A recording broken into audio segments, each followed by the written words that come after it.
Hey you, it's Elle from lcs.blogspot.com. So whether you're just getting into makeup or you're looking to upgrade your makeup tools, a common question is, do you want to use a beauty blender or a makeup brush? And today I'm going to weigh the pros and cons for both to help you decide which one to invest in. Now, I don't know about you, but I started off applying foundation with a makeup sponge. You know, those little triangular sponges that were small, so you couldn't really get that great of coverage. They had latex, which always kind of aggravated my skin, but they were cheap and they were disposable. Luckily, we have the Beauty Blender now, and all of us love it, makeup artists love it, and for good reason.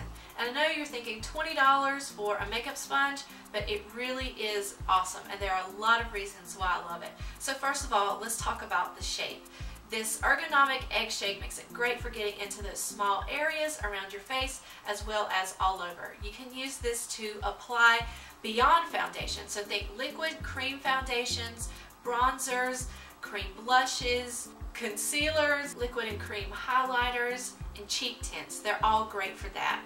I like this because you're going to get that light coverage and an airbrush smooth finish, which looks great on camera, and it's perfect for as we head into spring and summer. We tend to change up our foundation routines a little bit. We want that lighter coverage. This is going to be awesome for that. I like this to blend out any area where I might have too much of a product. So think of if you have too much foundation and you kind of have that cake face, or if you have too much blush, you can blend that out. Maybe you have too much concealer or even too much powder. It's wonderful for that. Because of its egg shape, it makes it two products in one. So you don't have to go out and buy different brushes for the smaller areas of your face and then for the larger ones. So what are some cons of the Beauty Blender? If you're looking for a full coverage, you're not going to be able to get that because this is a sponge and it does absorb product. And that brings me to another con. I've recommended this to people and sometimes they come back with me saying they absolutely hated this. It's because they didn't use it the correct way. So not knowing how to use it can be a factor as to not liking it. You need to make sure that it goes from this to this, so it's fully expanded. By running water under this or just dampening the area that you want to use, it will make it spongier and give you that nice airbrushed look. It does take a bit longer to use than a regular brush, and in fact I like using a brush better because it's so much quicker. So that could be something that you might not be interested in. Now, while you don't have to clean this as often as you would a facial brush, I still recommend cleaning it after every use, but it is a pain in the butt to clean. So what I would recommend is using a solid cleanser. In fact, I have a video, which I'll link to below, that shows you how to use and how to maintain your Beauty Blender. It can also be a little pricey, I understand, it's for a sponge. Now they do offer sometimes deals where you can get two for $20, and they have different sizes of the Beauty Blender. So if they have a mini version, they have pro versions, they have it in white, they have it in black. To find a size that will work for you. But if you do want some cheaper options, please beware if you're looking for dupes. A lot of products will be egg-shaped, but they're not. They have latex in them and they're not the Beauty Blender. There's just something about it. A couple of facsimiles, I wouldn't necessarily call them dupes, but they're pretty darn close. And these are totally dirty, y'all, because I used them. Would be this one from Soho, and it's pink. Like the Beauty Blender, it's much smaller, so if you have smaller facial features, you might like this better. You can get this at Walmart, at drugstores where Soho Beauty is sold, and it's not bad at all. It will be not quite as soft and spongy as the Beauty Blender, but it's really good. I also like this one from Real Techniques. You can find these at Ulta, some Walmarts online, and some Bed Bath & Beyonds.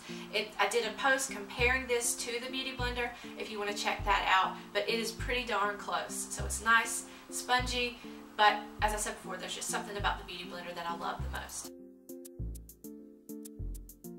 So let's talk about the pros and cons of brushes. Brushes are awesome because there's one for all products. You can find one for all the different areas of your face and whatever needs you have. I like using this flat top kabuki brush because I can apply makeup quickly and I can pounce it to get those fuller coverage areas that I need. So this is the one that I turn to the most. This is actually the Sigma F80 Kabuki, which I'll leave a discount code to below. Now brushes are easier to clean, but they do get dirty quicker, meaning that you're going to get those streak marks on your face because they don't absorb makeup as much as a sponge. Because of that, I like having at least 2 makeup brushes at all times to go to apply foundation to my face. That could be a little bit testing on the budget. Fortunately, there are some like these Real Technique brushes which you can get online at Ulta, some Walmart, some Bed Bath & Beyonds to apply that. This is their buffing brush, but they also have an expert face brush that I love. e.l.f. has a wonderful powder brush for $3 that I use as a foundation brush too. So some cons of this. All the different brush sizes and types can be a little bit intimidating. I'd say just stick with a flat top kabuki and you're good to go. They can be pricey because you want to have more than one brush, because this necessarily, while this is awesome, it's not that great at getting underneath the area or in those small areas. You can certainly make it work, but it does require a little bit more work and time.